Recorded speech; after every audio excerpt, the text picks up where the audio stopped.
شفيع المذنبين رحمة للعالمين قائد الغر المحجلين سيدنا ومولانا وملجانا ومأوانا وحبيبنا وشفيعنا وطبيبنا وطبيب قلوبنا وقرة عيوننا محمد صلى الله عليه وسلم رسول رب العالمين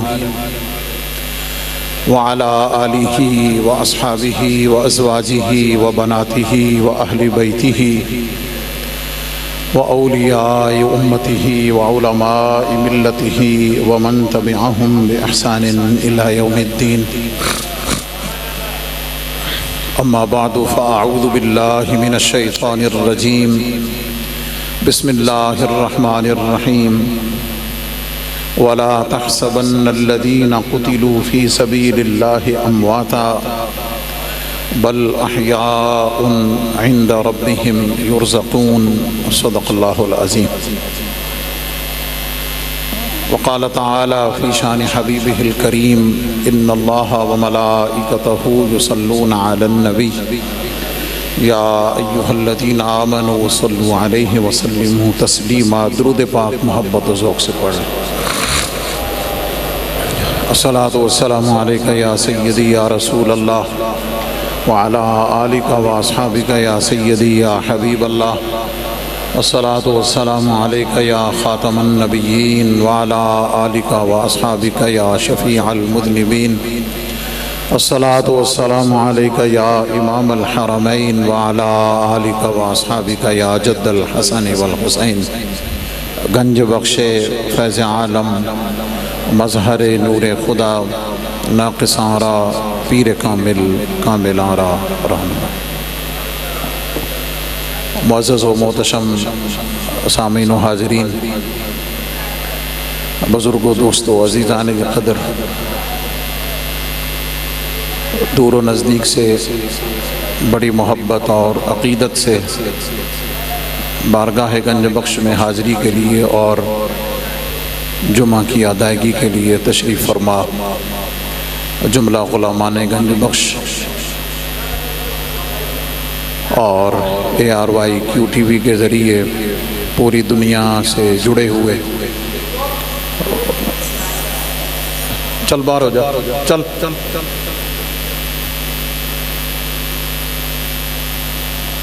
چل سکوٹی والے ہو بچے چل باہر ہو جا ٹائم نہ لایا کرو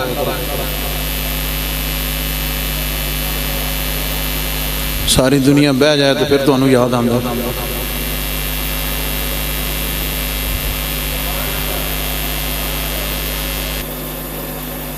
پوری دنیا سے ہمارے ساتھ جڑے ہوئے حضور فیض عالم داتا گنج بخش علیہ رحمہ کے جملہ عقیدت مند سب کی خدمت میں السلام علیکم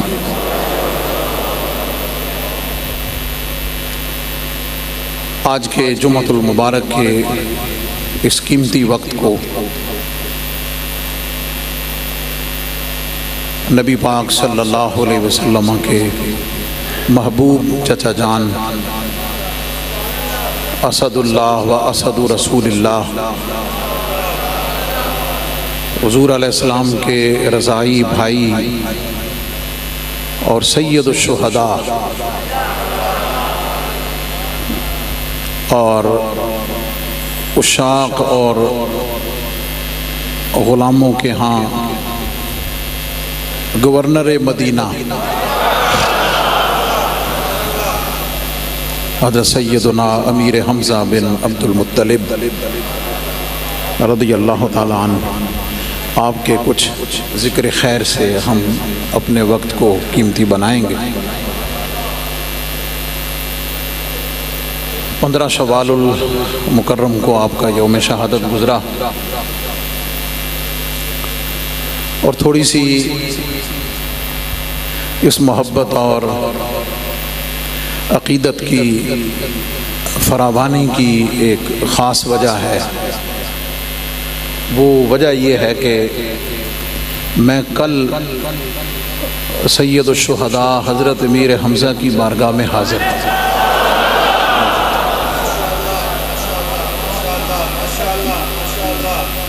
میرے ایک بڑے پیارے عقیدت مند محترم رضوان صاحب کافی عرصہ سے وہاں رہتے ہیں، اور میں نے کتابوں میں پڑھا ہوا تو تھا، علم بھی تھا کہ جب نبی پاک علیہ الصلوۃ والسلام اس دین کے لیے، مجھ آپ کے لیے، یہ جملہ ذرا قابل توجہ، دین اسلام کے لیے اور مجھ آپ کے لیے، میری اور آپ کی فلاح، نجات، کامیابی اور بخشش کے لیے حضور علیہ السلام دندان مبارک زخمی ہوئے تو حضور علیہ الصلوۃ والسلام نے احد پہاڑ کی جانب اوٹ لی، تھوڑی سی اندر گئے۔ مجھے پتہ تو تھا اس زیارت کا کہ وہاں پہ زیارت ہے، اور نبی پاک علیہ السلام نے سر مبارک اوٹ میں کیا تو احد پہاڑ جو ہے وہ موم کی طرح پگھل کے اندر ہو گیا، یعنی حضور علیہ السلام کو تکلیف نہ ہو، جیسے حضور کا ارادہ ہوا ایسے تو پتھر بھی موم کی طرح ویسے ہی ہو۔ وہ زیارت میرے علم میں تھی، لیکن ہمیشہ یہ سنتا تھا کہ وہ زیارت کلوز ہے، دیوار وغیرہ لگا کے بند کی ہوئی ہے۔ میں نے کبھی وہاں جانے کی کوشش ہی نہیں کی، پتہ ہونے کی وجہ سے کہ بند ہے۔ تو مجھے میرے اس بھائی رضوان نے بتایا کہ ابھی 1-2 سال سے 2023 میں وہ زیارت کھول دی گئی۔ تو میں جیسے ہی مدینہ پاک میں انٹر ہوا ٹرین اسٹیشن سے، میں نے کہا یار چل پھر سب تو پہلے اتھے ہی چلیے۔ تو میں وہاں گیا، حاضری دی، اور میں پھر اس جگہ پہ حاضر ہوا۔ رش کم تھا اور لوگ برکت کے لیے اس جگہ میں داخل ہوتے ہیں، اور حضور علیہ السلام کے اس مقام کی برکت لیتے ہوئے اپنے جسم، کونی اور سر کو وہاں پہ رکھتے ہیں۔ تو مجھے زندگی میں پہلی دفعہ وہ سعادت حاصل ہوئی۔ آپ بھی جب جائیں تو کوشش کریں آپ بھی حاضری دیں، اللہ سب کو نصیب فرمائے۔ اچھا، جو بتانے والی بات ہے ایک تو وہ آپ کا ذکر پاک، اور یہ وہاں سے ایک بڑی خاص خوشبو آتی ہے اس مقام سے، اور یقین جانے وہ خوشبو دنیا میں اور کہیں نہیں ہے، دنیا میں کہیں نہیں۔ اچھا، ایک اور عجیب بات، یہ مشاہدات بتانے چاہیے، علم میں آنے چاہیے، ذوق بڑھنا چاہیے، جانا چاہیے زیارت کے لیے۔ اس کی وجہ اس لیے بھی ضرورت زیادہ پڑ گئی ہے کہ اب لوگ جب عمرے سے آتے ہیں تو اگلے پوچھتے ہیں بھئی 10 ہوٹل کیڑا سے کیڑے ہوٹل ٹھہرے سو، یہ چیزیں ڈسکس ہو رہی ہوتی ہیں، اور وہ پراؤڈلی بتا رہے ہوتے ہیں کہ جناب میں پل زمزم میں تھا، اور پتہ نہیں کون کون سے جو بھی ہیں، تو مکہ ٹاور میں تھا۔ اللہ نے دیا ہے، اچھی بات ہے، یہ نہیں، لیکن اس مبارک سفر کا اصل یہ ہے کہ جب تو وہاں پہنچا تو تیری ایمان کی کیفیت کیا تھی، جب تیری کعبۃ اللہ پہ نظر پڑی تو نے رب سے مانگا کیا تھا، جب حضور علیہ السلام کی بارگاہ میں حاضر ہوا تو اس وقت تیری محبت کی، عشق کی، ادب کی کیفیت کیا تھی۔ یہ اصل چیز اس سفر کی آپ کی تربیت کے لیے ہے کہ آپ جب اس مبارک سفر میں جائیں تو فوکس اس چیز پہ رکھیں، اس طرف دھیان دیں۔ حضرت جنید بغدادی رضی اللہ تعالیٰ عنہ کی بات ایڈ کرتا ہوں، حضور فیض عالم داتا گنج بخش علیہ الرحمہ نے بھی اس کو تھوڑا اور انداز سے بیان کیا ہے۔ آپ فرماتے ہیں کہ میں پہلی دفعہ جب کعبۃ اللہ حاضر ہوا تو مجھے کعبے کی دیواریں نظر آئیں، کعبے کی دیواریں نظر آئیں، مجھے کعبہ نظر آیا، مجھے کعبے کی دیواریں اور کعبہ نظر آیا۔ اور فرماتے ہیں کہ جب دوسری دفعہ گیا تو میں نے کعبے والے کو دیکھا۔ اچھا، حضور فیض عالم نے سے اگلی بات کی ہے، فرماتے ہیں کہ اس دوسرے مقام پر میں نے اپنے آپ کو بھی موجود پایا۔ اللہ میں نے اپنے آپ کو بھی موجود پایا، جب میں تیسری دفعہ گیا تو پھر میں نے اپنے آپ کو بھی موجود نہیں پایا. یہ ہے حاضری تو ان لوگوں کی ہے، دیدار تو ان پاک لوگوں کے ہیں، حاضریاں تو ان لوگوں کی ہیں. تو وہ خوشبو جو ہے نا وہ دنیا میں کہیں نہیں ہے. اور حاضری تو میں بڑی سرکار کے کرم سے بڑی مدت سے دے رہا ہوں. میں نے یہ تادیث نعمت کے لیے کہ میں نے پہلی دفعہ جب حاضری دی تو میری عمر 19 سال تھی. یہ میں پہلی دفعہ بتا رہا ہوں. اور میں نے اس سال رمضان المبارک کا اعتکاف بھی کیا مسجد نبی میں، اور اس سال میں نے تراویح 6 دن میں سنائی تھی. 5 پارے روز کے پڑھے، اور چھٹے رمضان کو کراچی سے سیدھا مدینہ پاک. اللہ تعالیٰ درجات بلند کرے. میرے بڑے مہربان حاجی محمد الیاس صاحب فوت ہو گئے، ان کے بچوں نے حفظ کیا. اور جب میں نے حج کیا، یہ کئی دفعہ مجھ سے لوگ پوچھتے مفتی صاحب تسی داتا صاحب تسی حج نہیں کیتا. میں نے حج حضور فیض عالم اور قرآن پاک کی برکت سے اس وقت کیا جب میری عمر 20 سال تھی، اور میں نے اس وقت 40,000 روپے دیا تھا. یہ بھی داس دو. تو اس وقت سے حاضری ہو رہی ہے. اور اس سال تو کرم کی انتہا ہو گئی ہے کہ محرم میں نے وزٹ ویزا لیا، اور یہ میری 4تھی حاضری تھی سرکار کے کرم سے آتے جاتے. اچھا، وہاں سے نکل کر پھر میں غزوہ احد شریف حاضر ہوا سلام کے لیے. جو بات بتانے کی ہے یہ پہلی دفعہ ہوا ہے. حاضری تو ہر دفعہ ہوتی ہے، لیکن ہوا کے جھونکے سے جو ہوا شہدائے احد اور سیدنا امیر حمزہ رضی اللہ عنہ کے پاک بدن کو چھو کے آ رہی تھی.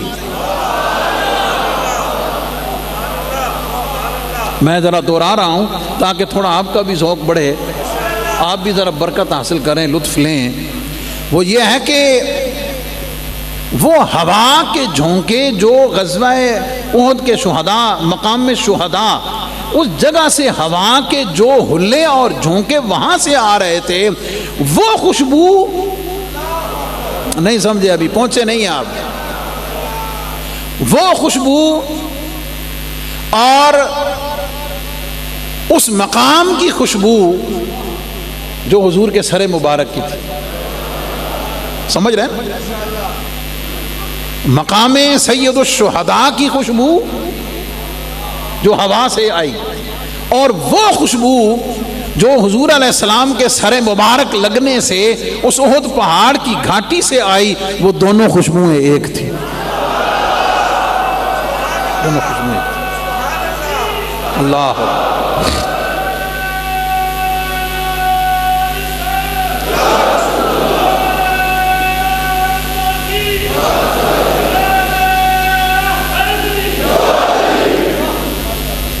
میں اس سے کیا سمجھا کہ احد پہاڑ میں بھی جلوہ مصطفیٰ ہے. اللہ کرے اسی سارے اس جلوے تو برکت لیں. ذرا زور سے بولیں سبحان. اس جگہ بھی جلوہ مصطفیٰ ہے، اور غزوہ احد کے اس مقام پر بھی فیضان مصطفیٰ ہے. یہ ایک محبت کی بات تھی جسے ریاکاری کی نیت سے نہیں، آپ کے ذوق کو بڑھانے کے لیے، اپنی محبت کو شیئر کرنے کے لیے کہ آپ بھی جب جائیں اللہ سب کو لے جائے تو یہ برکتیں حاصل کریں. حضرت عبداللہ ابن عمر رضی اللہ تعالیٰ عنہ آپ کے بارے میں کہ جب آپ حج پہ روانہ ہوتے نا تو ایک تو حج کے مناسک ہے نا سیدھے سادے، احرام بنیا، نیت کی تھی، مینا، مزدلفہ، عرفات، پھر واپس پلٹ دیتے فارغ. آپ جب سفر حج میں تشریف لے جاتے، بخاری شریف میں ہے کہ جہاں جہاں حضور علیہ السلام رکے، نفل پڑھے، قیام کیا، وہ نبی پاک علیہ السلام کے اس فعل مبارک کی برکت لینے کے لیے رستے سے ہٹ کے اس مقام پہ جا کے برکت حاصل کرتے تھے.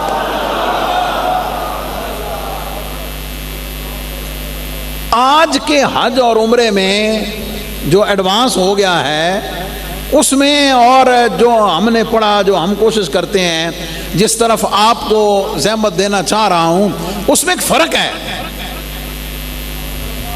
وہ فرق ایک بڑا محبت والا ہے. وہ فرق یہ ہے کہ ہن الا ماشاءاللہ کم سکا رہ گیا، بے ذوقہ ہے، سمجھ آ گئی، فوکس اور چیزوں پر ہے۔ میں تو حیران ہوتا ہوں، مواجہ شریف کے سامنے جا رہے ہو، کائنات کے مالک اور والی کے سامنے جا رہے ہو، ان کی بارگاہ میں غلام حاضر ہو رہا ہے، ان کی بارگاہ میں غلام حاضر ہو رہا ہے، نیاز مندانہ حاضری پیش کر رہا ہے، اس کا دھیان اس طرف نہیں ہے کہ میں کس بارگاہ میں ہوں، وہ لگا کہ موبائل اتنے کچھ ہے آ جائے۔ اور میں نے تو ایسے منظر بھی دیکھے، وہ پائیاں نے جتی بھی دوجے ہاتھ پڑی، ہاں جتی بھی ہاتھ پڑی ہوندی۔ اللہ سب کی اصلاح فرمائے اور سب کی تربیت۔ یہ بتانے کا مقصد یہ ہے کہ اپنے ان مبارک اسفار کو باذوق بنائیے، باعشق بنائیے، محبت والا بنائیے۔ اور یہ ٹریننگ پتہ ہے کہاں سے ملے گی؟ وہ تو بڑی بارگاہ ہے نا، اونچی بارگاہ ہے، یہ ٹریننگ ملے گی اولیاء اور حضور فیض عالم کے در سے۔ ہاں بس اس کی پریکٹس جو ہے نا، اس کا آغاز کاملین مشائخ اور بارگاہ گنج بخش میں حاضری سے کیجئے۔ جب یہاں ادب سے، محبت سے، کیفیت سے آنا شروع کریں گے نا، پریکٹس ہو جائے گی، تو پھر جب ان کے نانا کی بارگاہ میں جائیں گے، جب اپنے آقا کی بارگاہ میں جائیں گے تو پھر آسانی ہو جائے گی، پھر برکت کے حصول میں اور آسانی ہو جائے گی۔ تو یہ ایک بڑی روحانی خوبصورت حاضری کی بات تھی جو آپ کو بتانا ضروری تھی، اور اس نیت سے بتائی ہے کہ آپ کو بھی جب حاضری عطا ہو، آپ بھی کوشش کریں اس طرح کی مقامات پر حاضری کی۔ اور یہ تو مشہور ہے اور آزمودہ بھی ہے، تجربہ بھی کیا ہوا ہے کہ نبی پاک علیہ السلام کی بارگاہ میں کچھ عرض کرنا ہو، حضور علیہ السلام کی بارگاہ میں کچھ عرض کرنا ہو، قبول کروانا ہو، تو 2 ہستیوں سے سفارش کراؤ۔ مدینہ پاک جا کر 2 ہستیوں سے سفارش کراؤ، ایک سیدنا امیر حمزہ سے،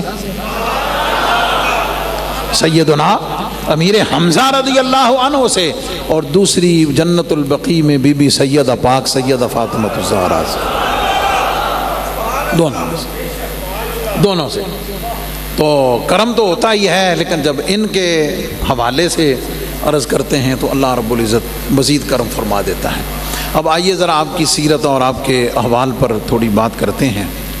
حضرت سیدنا امیر حمزہ رضی اللہ تعالیٰ عنہ، حضور علیہ السلام کے چچا جان اور لونڈی حضرت سویبہ رضی اللہ عنہا، ان کی وساطت سے حضور علیہ السلام کے رضائی بھائی نبی پاک علیہ السلام سے 2 سال بڑے، ہجرت کے دوسرے سال اسلام قبول کیا۔ اور اسلام قبول کیا کیا؟ شکار کے شوقین تھے۔ اور میں آپ کو ایک لے کے جاتا ہوں ایک محبت والی دنیا میں۔ بدبخت چچا ابو لہب، جس کی مذمت میں قرآن کی صورت موجود ہے، اس کی کنیت ابو لہب ہے، شعلے والا، شعلے والا۔ وجہ پتہ کیا تھی؟ اس بدبخت کا رنگ جو ہے نا، وہ سرخ و سفید، لال گورا، دھوپ اور چمک میں پھر آپ دیکھیں نا کیسے ہوتا ہو اس کس کا۔ اچھا، میں اس کو حوالہ نہیں بنا رہا، نا بنانے کی ضرورت ہے، لیکن بتانا یہ چاہتا ہوں، توجہ ہے، توجہ ہے، یہ نبی پاک علیہ السلام کے خاندان کے حسن پاک کی بات کر رہا ہوں، حسن و جمال کی بات کر رہا ہوں۔ اور میں بھی جو لاحظ کرتا ہوں کہ اگر اس بدبخت کا یہ حال ہے تو نبی پاک علیہ السلام کا پورا خاندان اور حضور کے چچا عباس اور حضرت حمزہ رضی اللہ تعالی عنہ، اور پھر خود ہی اندازہ لگانے کہ مولا علی، خود محبوب کائنات سیدہ پاک حسنین کریمین، یہ وہ ایک منفرد ظاہری پہلو ہے۔ تو سرخ و سفید رنگ، کڑیل جوان، شکار کے شوقین، شعر و شاعری، یہی ذوق، واپس آئے شکار سے۔ ابو جہل نے نبی پاک صلی اللہ علیہ وسلم ان کو تکلیف دی بدبخت نے ہمیشہ کی طرح، اور ضرب لگائی. میرا ایمان اصل میں اس کو کہنے کی اجازت نہیں دے رہا نا. تکلیف دی حضور علیہ السلام کو، زود و کوب کیا، زخمی کیا، خون نکلا. جب حضرت حمزہ رضی اللہ تعالیٰ عنہ شکار سے واپس آئے نا، تو ایک خاتون نے رستے میں رک کر کہا، اس نے کہا تو شکار کرتا پھرتا ہے، ہاں تو سیریں کرتا پھرتا ہے، شکار کرتا پھرتا ہے، اور تجھے معلوم نہیں کہ تیرے یتیم عبداللہ کے بیٹے بھتیجے کے ساتھ ابو جہل نے کیا کیا؟ کیا کیا؟ اس نے کہا یہ ظلم، یہ زیادتی کی ہے. آپ وہیں سے نکل کر حتیم کعبہ میں گئے جہاں وہ اپنے سردار ساتھیوں کے ساتھ بیٹھا ہوا تھا. حضرت امیر حمزہ رضی اللہ تعالی عنہ، آپ نے اپنی کمان کے ساتھ ابو جہل کو مارنا شروع کیا، زود و کوب کرنا شروع کیا، اور اسی طرح خون نکالا اور بدلہ لیا. بدلہ لینے کے بعد جب حضور علیہ السلام کے پاس آئے نا، اور آ کر حضور علیہ السلام کو بتایا کہ محمد صلی اللہ علیہ وسلم، میں نے ابو جہل سے تیرا بدلہ لے لیا ہے. میں تھوڑی سی توجہ چاہوں گا آپ کی، یہاں پہ رک، توجہ ہے؟ ذرا ماحول کو دوبارہ منسلک کیجئے، توجہ رکھیے ادھر. جا کر اطلاع دی کہ میں نے بدلہ تمہارا لے لیا ہے. توجہ اس بات پہ رکھنی ہے کہ یہ جو جوش آیا،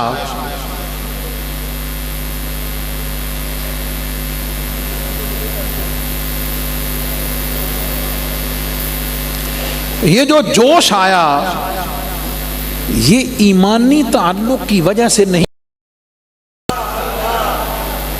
یہ جو نسبی اور خاندانی تعلق ہے، نسبی اور خاندانی تعلق ہے، بھتیجا ہونا جو خونی غیرت ہے، یہ اس کی وجہ سے اس خاندانی غیرت نے جوش مارا اور اس کے نتیجے میں بدلہ لیا. ایسا ہی ہے نا؟ ایمان تو نہیں لائے تھے. جا کر نبی پاک علیہ السلام کو جب اطلاع دی تو نبی پاک صلی اللہ علیہ وسلم نے فرمایا کہ اچھا کیا، لیکن مجھے اس سے زیادہ خوشی اس بات سے ہوگی کہ تم اس دین پہ آ جاؤ جو دین میں لے کر آئے. اور ایک روایت میں اور ہے، ابو جہل کو جب مار رہے تھے نا، تو ساتھ حضرت حمزہ رضی اللہ تعالی عنہ نے اعلان فرمایا، اعلان یہ فرمایا کہ سن، جس دین پر محمد صلی اللہ علیہ وسلم ہے، تجھے پتہ ہونا چاہیے کہ میں اس دین کو قبول کر چکا ہوں. اب جب یہ کہہ کے وہاں سے نکلے نا، تو پھر سوچنے لگے کہ میں نے تو کہہ دیا ہے. پھر حضور علیہ السلام کے پاس آئے اور جا کر بتایا، اپنے ایمان کی اطلاع دی. نبی پاک صلی اللہ علیہ وسلم نے ہلکا بگوش اسلام تو ہو چکے تھے، جب کفار کو پتہ چلا. اب توجہ اگلے نقطے پر.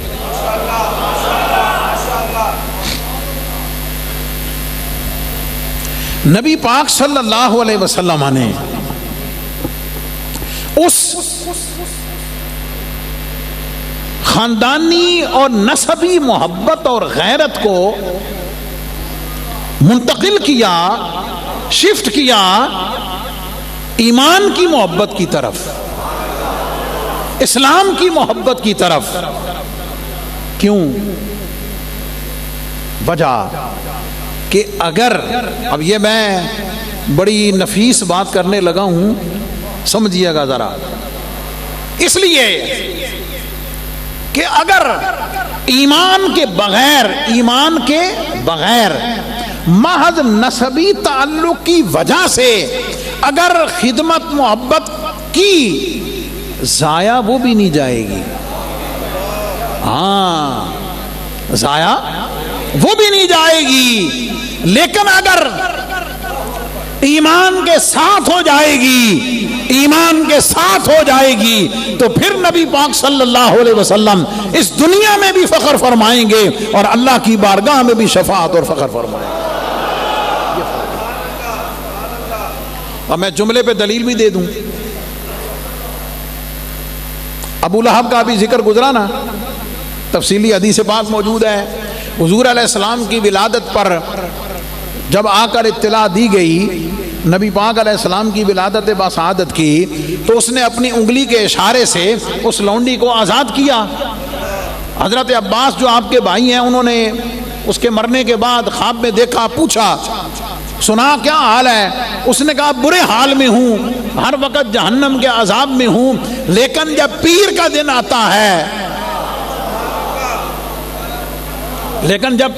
آتا ہے، میری ان انگلیوں کے درمیان سے رب کائنات میٹھے پانی کا چشمہ جاری کرتا ہے، میں اس کو پیتا ہوں، مجھے راحت ملتی ہے۔ درود پاک پڑھ لیجئے۔ اوتھے بیٹھ جاؤ یار، اگے جگہ کوئی نہیں۔ او بابا جی بیٹھ جاؤ، اوتھے کوئی نہیں جگہ، اگے بیٹھ جاؤ، مصلی ہی خالی ہے۔ جدوں دا جمعہ شروع ہوا تسی یہ کام کردے پے، بیٹھ جاؤ اوتھے ہی، اگے کوئی نہ آنا ہونا۔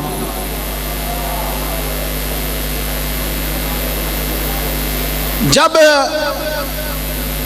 ابو لہب جیسا جس کی مذمت میں قرآن کی صورت اتری ہے، اگر وہ خاندانی غیرت کی وجہ سے تھوڑا سا اپنے ظرف کے مطابق اپنی اس نسبت کا اظہار کر دے اور رب اسے معروم نہیں کرتا،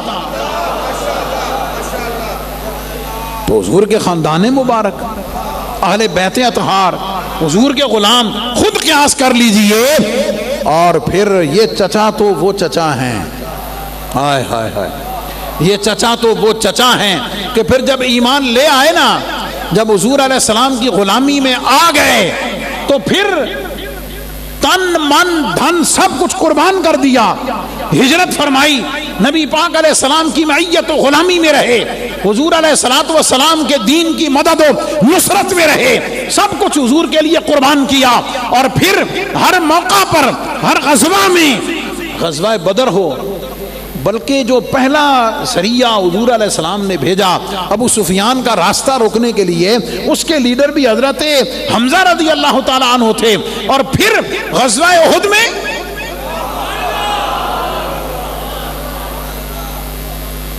احد میں آپ کی جو شجاعت اور بہادری ہے،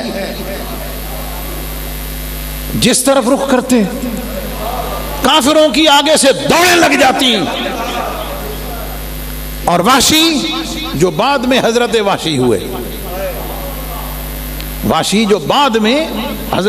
ہوئے، ظاہر ہے جن کی غلامی کو مصطفیٰ قبول کر لیں، میں آپ کون ہوتے ہیں یار؟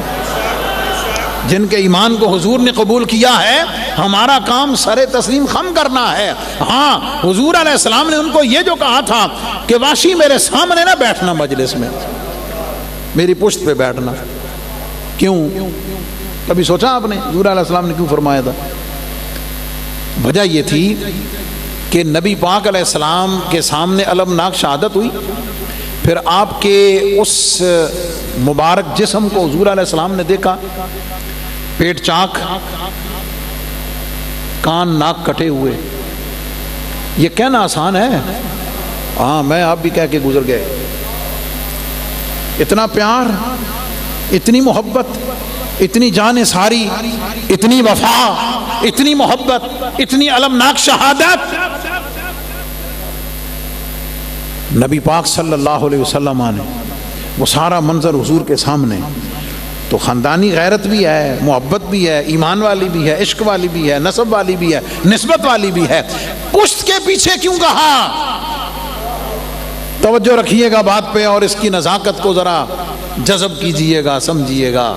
وہ یہ کہ وحشی سامنے بیٹھے ہوئے نا، تیرے سامنے بیٹھے ہوئے، تجھے دیکھ کر اگر میرے دل میں المناک شہادت کو سوچ کر، اگر میرے دل میں تیرے بارے رائی کے دانے کے برابر بھی کوئی آ گئی نا بات، سمجھ گئے؟ ناراضگی والی تھوڑی سی بات اگر رائی کے دانے کے برابر بھی اگر میرے دل میں بھی آ گئی نا تو تیرا ککھ نہیں رہنا، تو برباد ہو جائے گا، تو ہلاک ہو جائے گا۔ کیوں؟ رب کائنات کو مجھ سے جو محبت ہے نا، مجھ سے جو محبت ہے، میرا جو رب سے تعلق ہے، تو میں تو اگر دل میں سوچ کر چہرہ اٹھا دوں، دل میں سوچ کر چہرہ اٹھا دوں، نیت کر کے چہرہ اٹھا دوں، اللہ قبلہ بدل دیتا ہے۔ ہائے ہائے ہائے، نہیں سمجھے؟ پھر سنیں اور ذوق سے کہیں ذرا سبحان اللہ۔ کو مجھ سے جو محبت ہے، میں اگر دل میں نیت کر لوں، حضور علیہ السلام نے قبلہ کے بدلنے کے لیے ہاتھ نہیں اٹھائے، دعا نہیں کی، الفاظ کے ساتھ نہیں مانگا، ہاں قد نرا تقلب وجهك فی السماء، دل میں سوچ کر صرف آسمان کی طرف، رب کائنات کی طرف نیت کر کے چہرہ اٹھایا ہے۔ رب کائنات نے دل میں موجود تمنا کو، دل میں موجود تمنا کو شرف قبولیت دیا ہے، اور حضور کی مرضی کے مطابق قبلتن ترضاہا، قبلتن ترضاہا، قبلتن ترضاہا، محبوب تو راضی ہو جائے گا، تیری رضا چاہیے، تو میں اگر دل میں سوچ لوں، یہ مقام مصطفیٰ صلی اللہ علیہ وسلم ہے، یہ رضائے مصطفیٰ صلی اللہ علیہ وسلم ہے، یہ محبت مصطفیٰ صلی اللہ علیہ وسلم ہے، یہ تعلق مصطفیٰ تعلق باللہ ہے، جو محبوب کائنات کا اللہ رب العزت کے ساتھ ہے، جو اللہ رب العزت کا محبوب کائنات کے ساتھ ہے۔ فرمایا میں اگر دل میں سوچ کر قبلہ کی بدلنے کے لیے اگر میں چہرہ اٹھا دوں، رب قبلہ بدل دیتا ہے میری رضا کے لیے۔ تو اگر اپنے چچا پہ ہونے والے ظلم کو دل میں سوچ کر تیرے نقصان کا خیال بھی میرے دل میں آ گیا نا، تو جہنم تو تلے تلے تیری بریک نہیں لگنی۔ اس لیے اس کو نظر کے سامنے نہ بٹھانا بھی حضور کی شان رحمت للعالمینی ہے۔ حضور کو یہ فرمانا یہ بھی حضور کی رحمت للعالمینی کی شان کا مظہر ہے۔ فرمایا پیچھے بیٹھ جائے گا تاکہ تو بچ جائے، اور کرم کی انتہا، پھر معافی کی انتہا، اللہ اکبر، یہ تو پھر الگ عنوان ہے۔ ایک اور بات جو سمجھ میں آئی آخری چند لمحوں میں، حضور علیہ السلام نے، آپ کو پتا ہے کہ ایک انصاری صحابی اور حضرت سیدنا حمزہ دونوں کو کفن دینے کی باری، ایک صحابی نے 2 چادریں دے دیں۔ 2 چادروں کا مطلب یہ تھا، ایک تہمد اور ایک اوپر کفنی، 2 چادریں۔ نبی پاک صلی اللہ علیہ وسلم نے فرمایا ایک چادر میرے چچا حمزہ کے لیے، دوسری میرے غلام انصاری کے لیے۔ اور ساتھ پتہ ہے کیا فرمایا؟ فرمایا جو محبت اور جو رواداری اور جو پیار، اس کا جو تقاضا اور انصاف کا جو تقاضا ہے، اگر ایک چادر میرے چچا کو ملے گی تو دوسری غلام انصاری کو بھی ویسی ملے گی۔ اور آپ کا قد مبارک چونکہ ماشاءاللہ اونچے قد، 6 فٹ سے زیادہ قد تھا آپ کا، تو چادر مبارک کا یہ حال تھا کہ جب سر مبارک پہ کرتے تو پاؤں کھل جاتے، جب پاؤں پہ کرتے تو چہرہ کھل جاتا۔ اس خاص کے ذریعے پھر باقی جگہ کو پورا کیا گیا، اور پھر اس اعزاز کے ساتھ کیا دفن ہوا؟ ہر شہید احد کو لایا جاتا، حضور علیہ السلام جنازہ پڑھتے، 70 شہداء، حضرت حمزہ رضی اللہ تعالیٰ عنہ ادھر ہی رہے، اور حضور علیہ السلام نے 70 مرتبہ حضرت حمزہ پہ، بعد وصال سال میں 1 مرتبہ، بعد میں بدھ، حضور اکثر سیدہ کائنات سیدہ فاطمہ الزہرا، حضرت مولائے کائنات بالاہتمام حضور کے صحابہ کرام وہ شہدائے احد پہ تشریف لے جایا کرتے۔ اب میں کانسیپٹ کلیئر کر دوں، یاد رہے، ہم آپ جاتے ہیں زیارت کرنے کے لیے۔ اب ذرا دیکھنا ہے جملہ کتنا سمجھتے ہیں۔ ہم آپ جاتے ہیں زیارت کرنے کے لیے، شہدائے احد پر ہم آپ جاتے ہیں زیارت کرنے کے لیے، محبوب کائنات تشریف لے جاتے تھے زیارت کرانے کے لیے۔ ہم جاتے ہیں برکت لینے کے لیے. حضور علیہ السلام فیوزات اور برکات اور اپنی محبت عطا کرنے کے لیے جاتے تھے. عمل ایک ہی ہے, طریقہ اور نیت الگ الگ ہے, لیکن اتنی بات تو پتہ چل گئی نا, اتنی بات تو پتہ چل گئی, فیض دینے جاؤ یا لینے جاؤ, مزار پہ جانا شرک نہیں ہے. شاید کہ تیرے دل میں اتر جائے میرے. مقبول محبوب بندوں کے مزارات پہ جانا شرک نہیں ہے. حضور علیہ السلام خود تشریف لے جاتے, سلام فرماتے, پڑھ کر ایصال فرماتے, ان کے لیے دعا فرماتے. حضور کے صحابہ, حضور کے اہل بیت, امت کا معمول اور تعامل آج تک موجود ہے.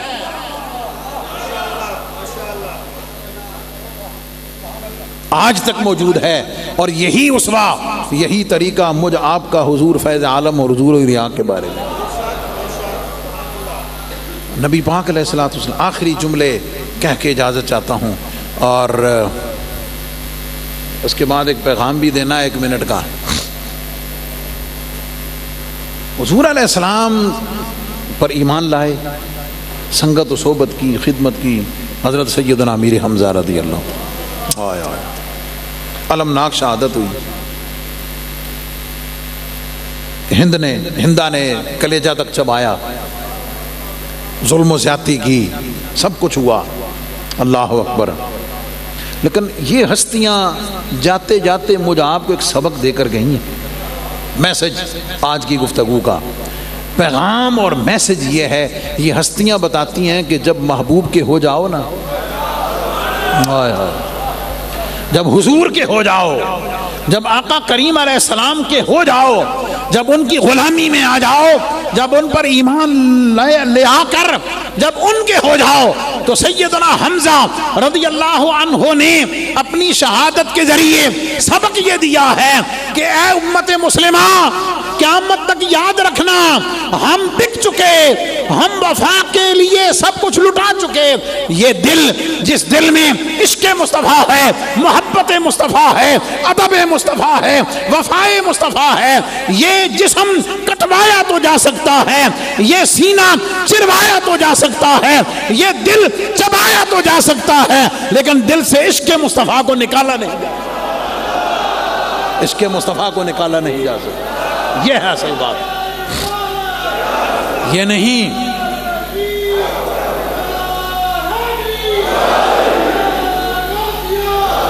یہ سبق ہے, وفا کا سبق ہے. اسی وفا کو نبھایا شہدائے بدر نے, شہدائے احد نے, شہدائے حنین نے, تبوک کے اصحاب نے, اور اسی کو نبھایا ہے میدان کربلا میں سید الشہداء, امام الشہداء, امام کربلا نے. کہ اب اس کے لیے یہ وفا کا سبق ہے, یہ محبت کا سبق ہے, یہ وفاداری کا سبق ہے. حضور کے ہو جانے کے بعد پھر اس پہ قائم رہنے کا, پھر اسی پہ مرنے کا, پھر اس کے لیے سب کچھ لٹانے اور قربان کرنے کا. یہ سید الشہداء رضی اللہ تعالی عنہ, اللہ کریم ان کے درجات کو اعلیٰ علیین میں بلند کرے, اور شہداء کے جو درجات, جو حیات کا درجہ, امت کی, پوری امت کی طرف سے رب کائنات آپ کو بہترین اجر اور بہترین ثواب عطا فرمائے.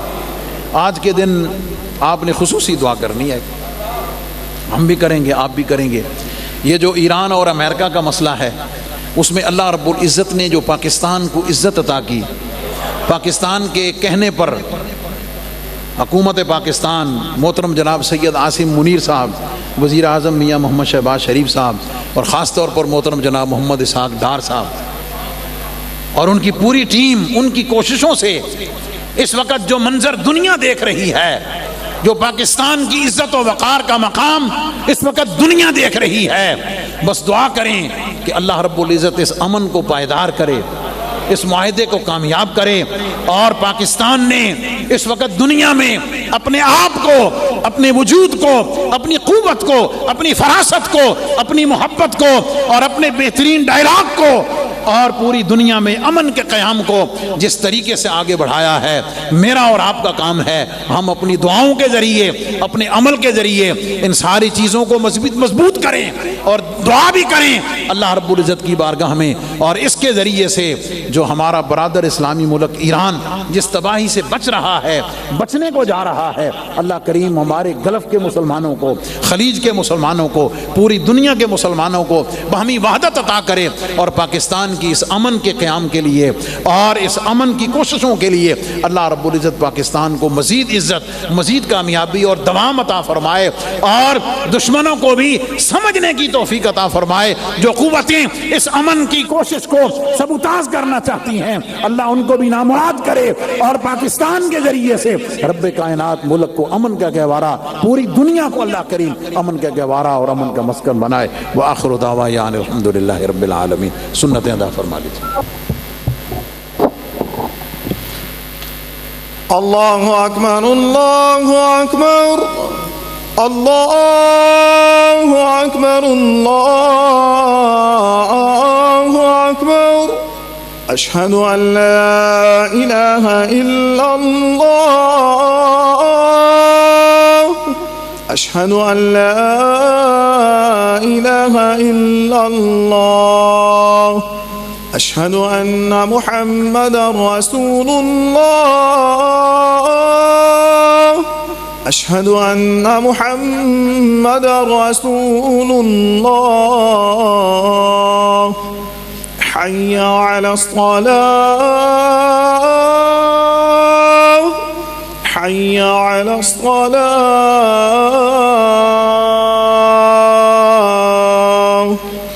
حی علی الفلاح حی علی الفلاح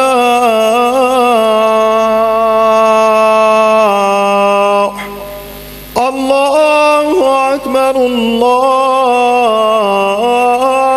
اکبر لا الہ الا اللہ۔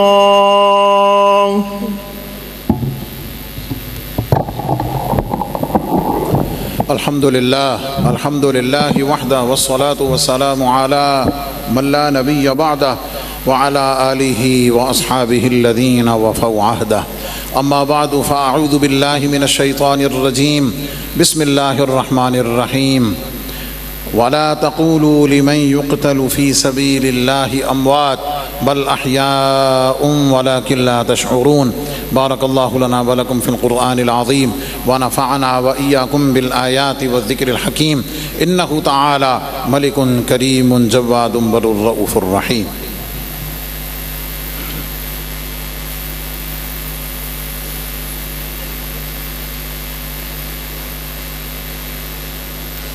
الحمد لله نحمده ونستعينه ونستغفره ونؤمن به ونتوكل عليه ونعوذ بالله من شرور أنفسنا ومن سيئات أعمالنا من يهده الله فلا مضل له ومن يضلل فلا هادي له ونشهد أن لا إله إلا الله وحده لا شريك له ونشهد أن سيدنا ومولانا محمدا عبده ورسوله إن الله وملائكته يصلون على النبي يا أيها الذين آمنوا صلوا عليه وسلموا تسليما صلى الله تعالى عليه وعلى آله وأصحابه وبارك وسلم أبدا لا سيما على أولهم بالتصديق أمير المؤمنين أبي بكر الصديق رضي الله تعالى عنه وعلى عادل الأصحاب أمير المؤمنين عمر بن الخطاب رضي الله تعالى عنه وعلى جامع القرآن أمير المؤمنين عثمان بن عفان رضي الله تعالى عنه وعلى أسد الله غالب أمير المؤمنين علي بن أبي طالب كرم الله تعالى وجهه الكريم وعلى ابنه الكريمين السعيدين الشهيدين القمرين المنيرين سيدنا أبي محمد الحسن وأبي عبد الله الحسين رضي الله تعالى عنهما وعلى أمهما سيدة النساء فاطمة الزهراء رضي الله تعالى عنها وعلى سائر فلاق الأنصار والمهاجرة وعلينا معهم يا أهل التقوى وأهل المغفرة اللهم أيد الإسلام والمسلمين اللهم انصر الإسلام والمسلمين اللهم ارحم علينا وعلى جميع المسلمين في كل مكان وألف بينهم واجمع كلمتهم عباد الله رحمكم الله إن الله يأمر بالعدل والإحسان وإيتاء ذي القربى وينهى عن الفحشاء والمنكر والبغي يعظكم لعلكم تذكرون ولذكر الله تعالى أعلى وأولى وأعز وأجل وأتم وأهم وأعظم وأكبر والله يعلم ما تصنعون.